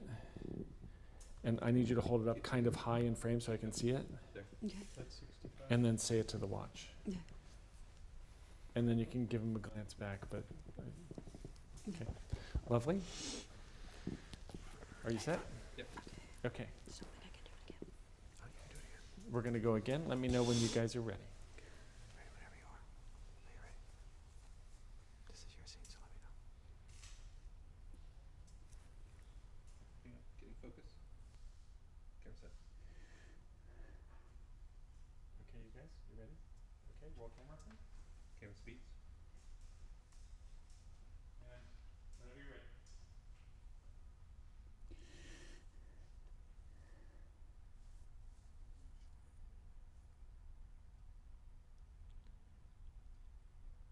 I'm gonna die.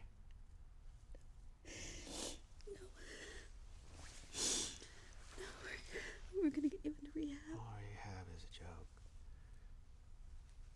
I'm just gonna die and it'll be over. No, I love you. We're not gonna let that happen. We're gonna. We're gonna. Here's what I'm gonna do. I'm gonna get some heroin and I'm gonna shoot it. And it'll either kill me or it'll make me feel better. No. Please. I love you so much. And we're gonna get you clean.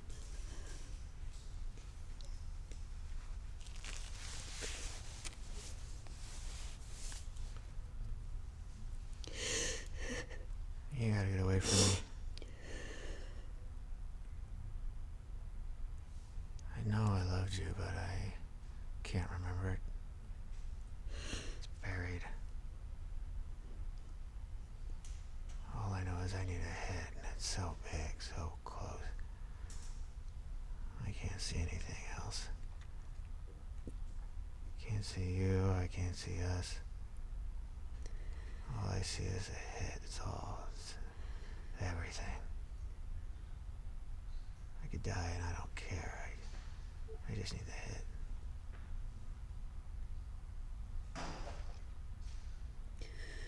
Get away from me, Cassie. I'm done. Just get back to...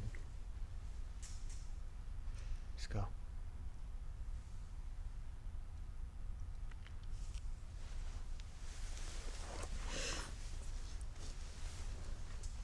Wait.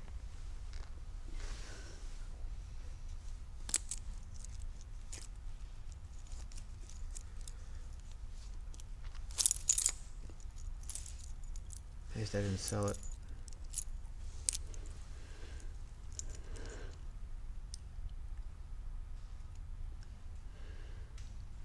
I love you.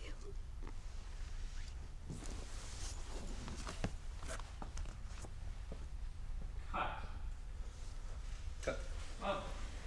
Sorry. Go to the 85. Switching to 85. How you doing? Okay.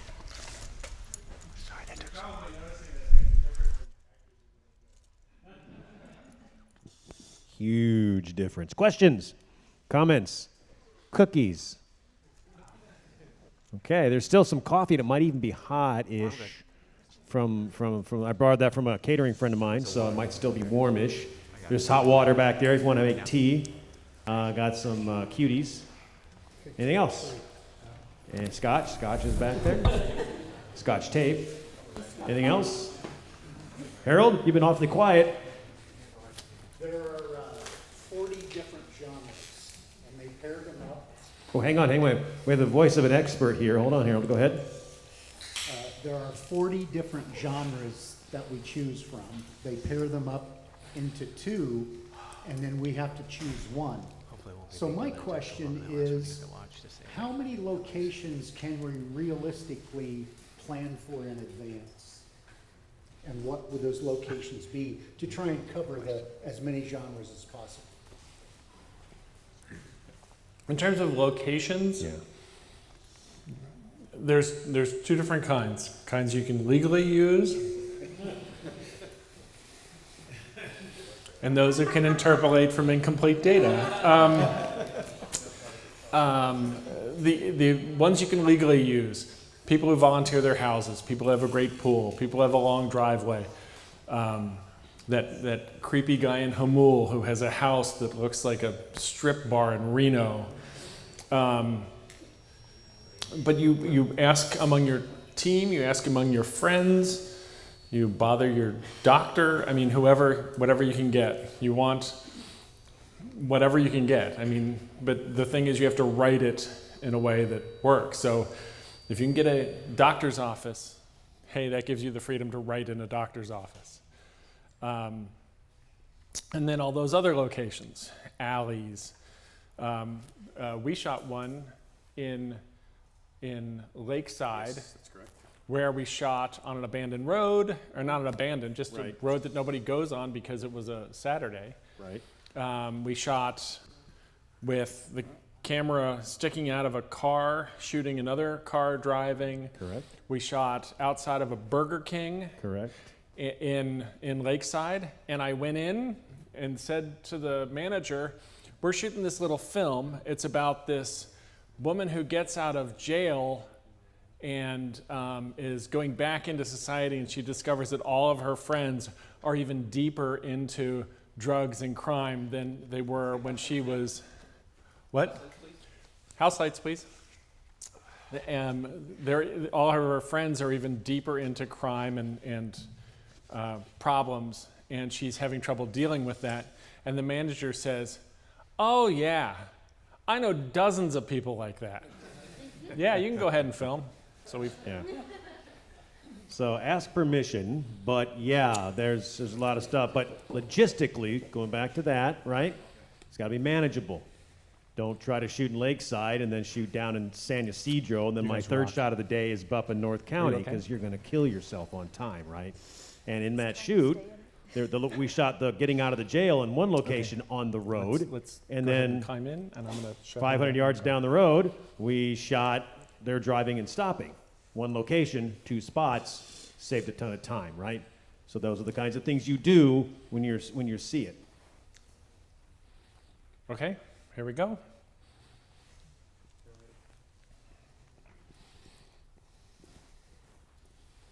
You ready, Robin? Camera ready?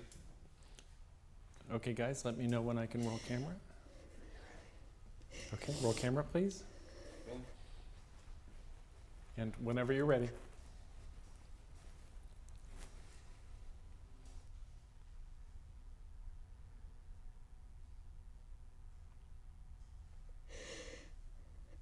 I'm gonna die.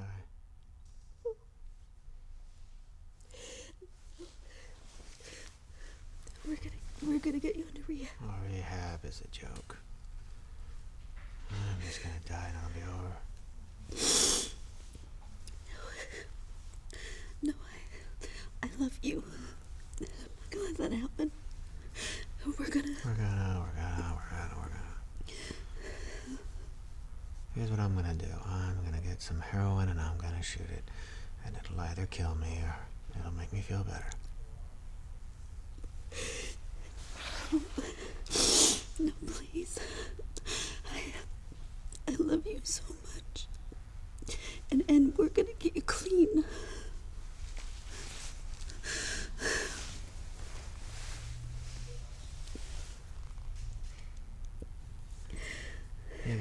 from me. I know I love you, but I can't remember it. It's buried. All I know is I need a hit, and it's so big, so close, I can't see anything else. I can't see you, I can't see us. All I can see is the hit. That's all. It's everything. I could die, and I don't care. I just need the hit.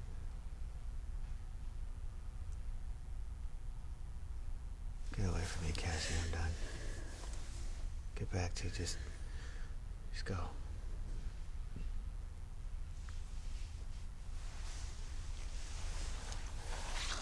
Wait.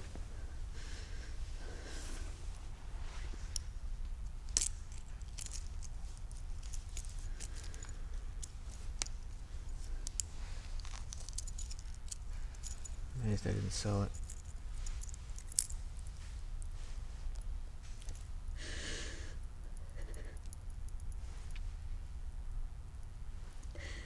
I love you. Cut. Can we cut?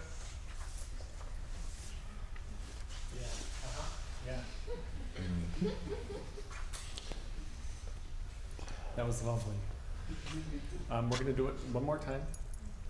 And the only thing I want different is I want to be able to see your eyes for it a little bit more. During that whole second section, you're kind of looking down. And because of that, I can't see your eyes much. And the other thing I'm going to do is to help Robin, or rather you're going to do is to help Robin. When you start to go away, I want you to go away and then just lean right back to where you were so you end up in focus. And then when he gives you the watch, stay where you are and deliver the line and then roll out of frame to keep him in focus. I'm going to come a little bit more, so I want to try to get David out of frame. Do you want me just to stay back? Not out of frame, but I want to see get a bit more frontal on her. Yes. Yeah. Robin is panning the camera over, rather dollying the camera over further left to get more of Christine's face straight on toward David. Okay, so you guys let me know when you're ready. Let me know when you're ready.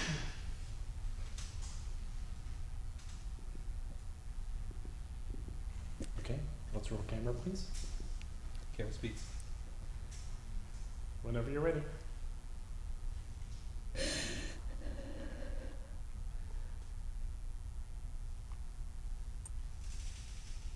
I'm gonna die.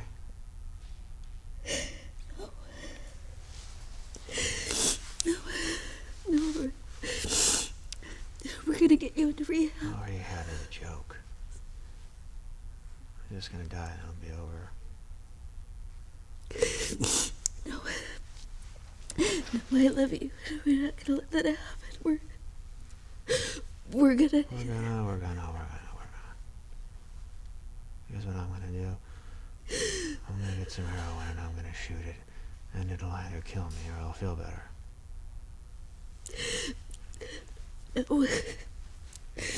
No, please. Please, I love you so much.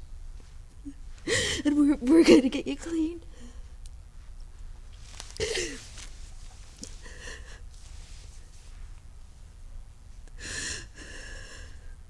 You gotta get away from me. I know I loved you, but I can't remember it all. It's buried.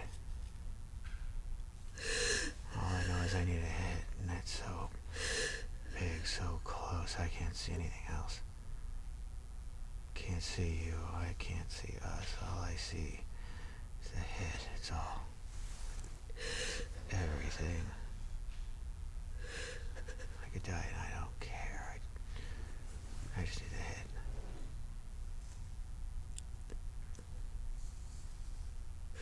Get away from me, Cassie. I'm done. Go back to... Just go.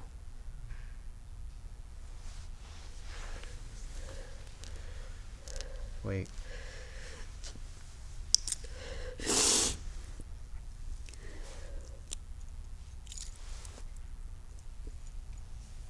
Surprised I didn't sell it.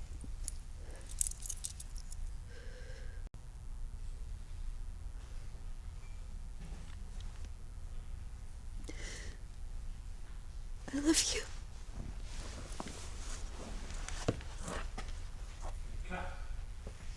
Okay.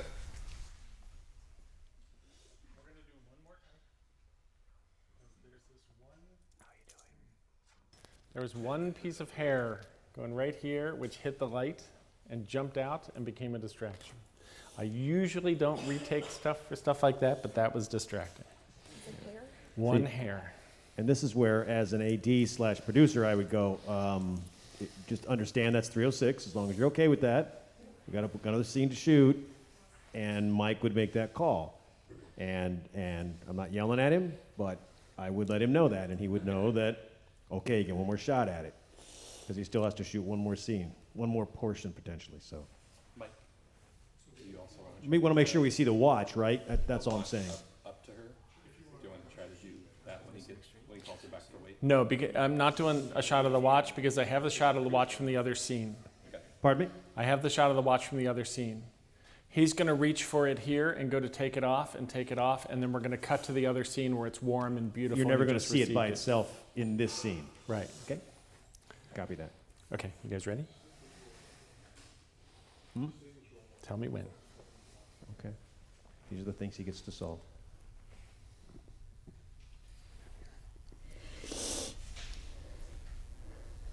Camera ready? Okay, roll camera, please.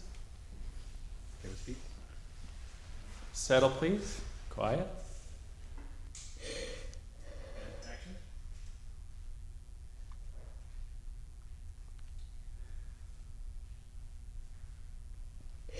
I'm gonna die.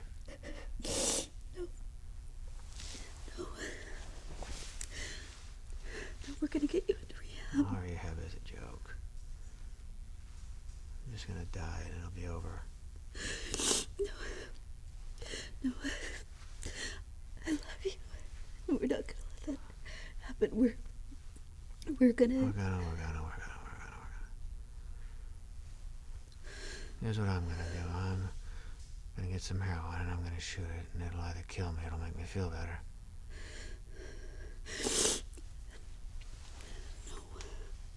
No, please. I love you so much. We're gonna get you clean.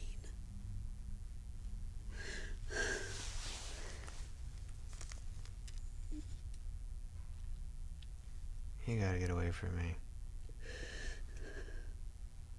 I know I loved you, but I can't remember it. It's buried. All I know is I need a hit. It's so big. So close I can't see anything else. I can't see you. I can't see us. All I see is the hit. That's all. It's everything. I could die and I don't care. I just need the hit.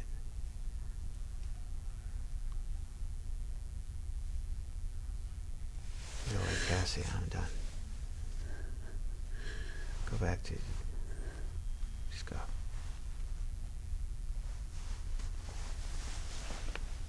Wait.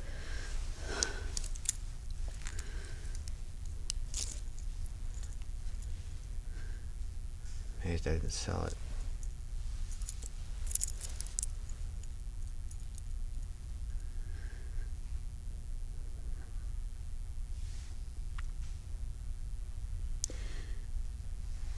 I love you. And cut. Camera cut. And that's a wrap.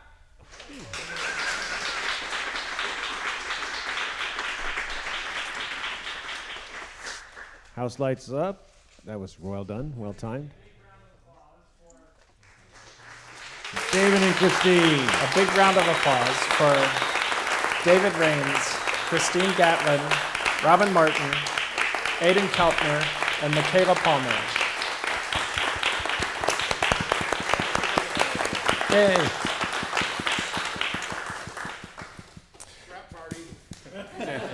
We have cookies. Crapple. Jane, Crapple, do you want to give some stuff away? How are we doing that? This is one of the prizes. Oh, for at the Crapple. next meeting, we're going to give stuff away.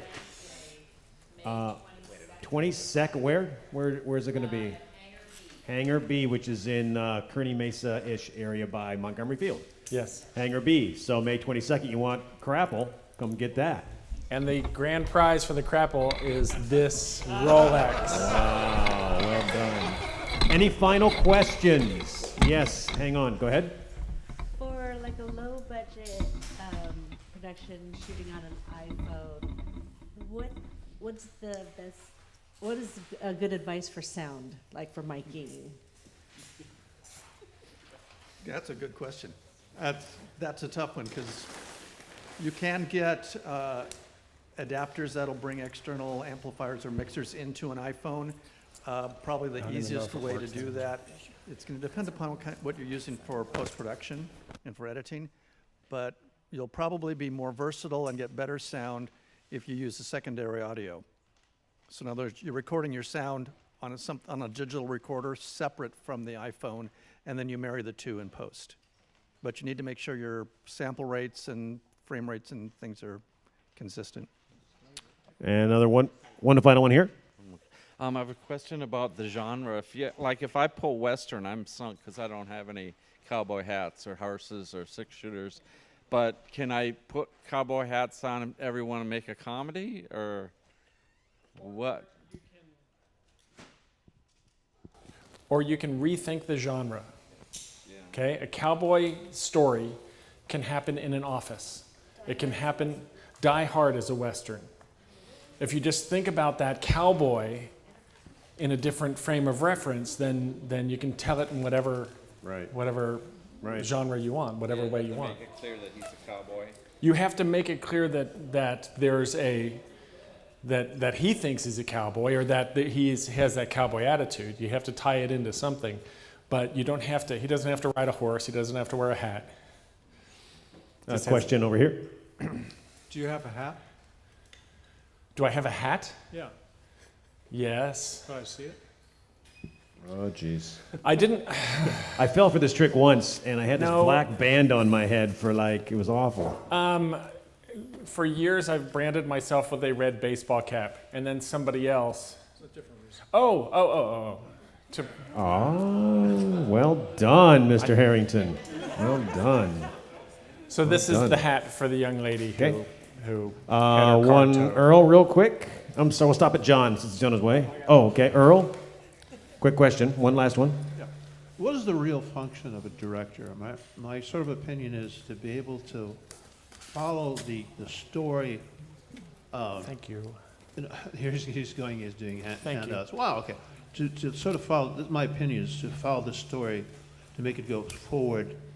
And of course you got the actors who want to do their thing. You've got everybody else telling you what to do. That's the big feeling I got. But isn't it also to deliver great footage to the editor? I call it shoot to edit. Isn't that the function of a director? The director is the lead storyteller. Yeah. So my job on set is to tell other people what I'm going after and have them help me go after that.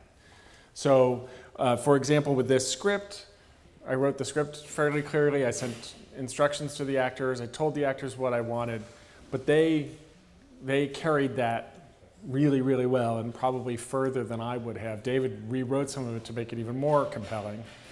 You know, that I want everybody on set to think of themselves, in my case anyway, as a partner in helping me get there, so that when we start in production, everybody's bringing their creativity to it and saying, let's go to where he's thinking of. So my job is to make sure that all the other decisions are appropriate to the story. That's my job, as the defender of the story. But isn't it also to deliver to the editor? You've got to deliver footage to the editor. Isn't that basic things? Because, you're talking to cuts and doing all that stuff. Yes, my job is to deliver good footage to the editor, but it's also to make sure that he's making the right decisions for the story. I mean, ultimately, the editor is doing his work for me. So in a sense, my job is to make sure that what I'm seeing in my head ends up on the screen at the end.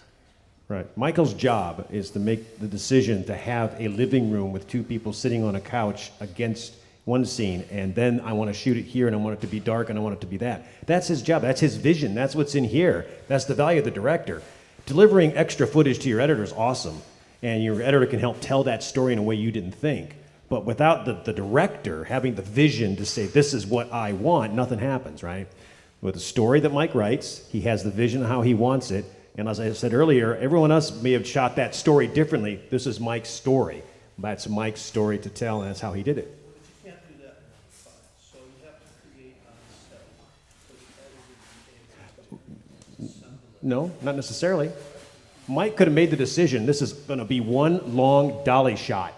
That's what I want for this opening scene. And my editor gets one shot, I don't care, but that's all he gets to work with. That's my story. That's what he gets to tell. That's his decision. Now, if he wants to shoot additional coverage, that's his choice, and then he can make that with the editor. You know what, let's just stick with that single dolly shot, or let's do a punch-in. But that could be a decision he and the editor get to make. But he could also say, no, this is all you get. Moving on, that's his call as the director.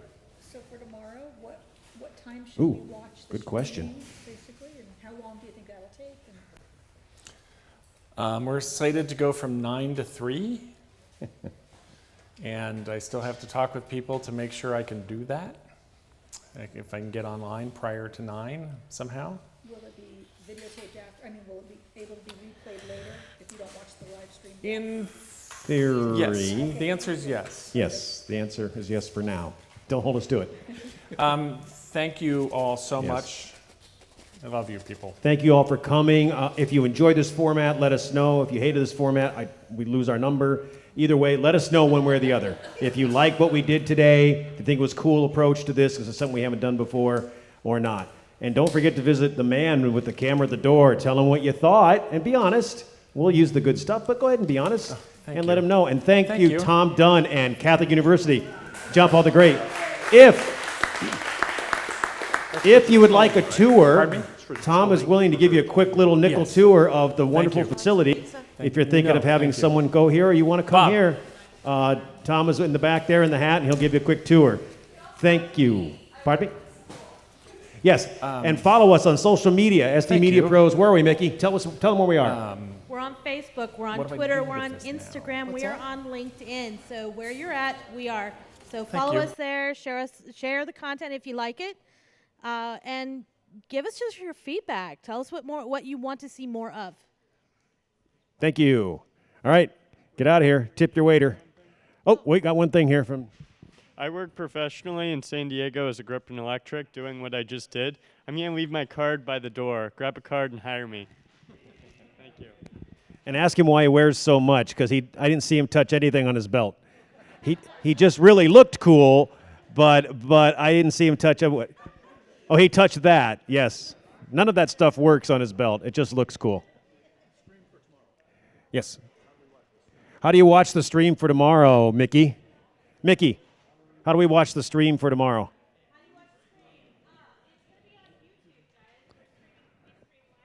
Live to YouTube.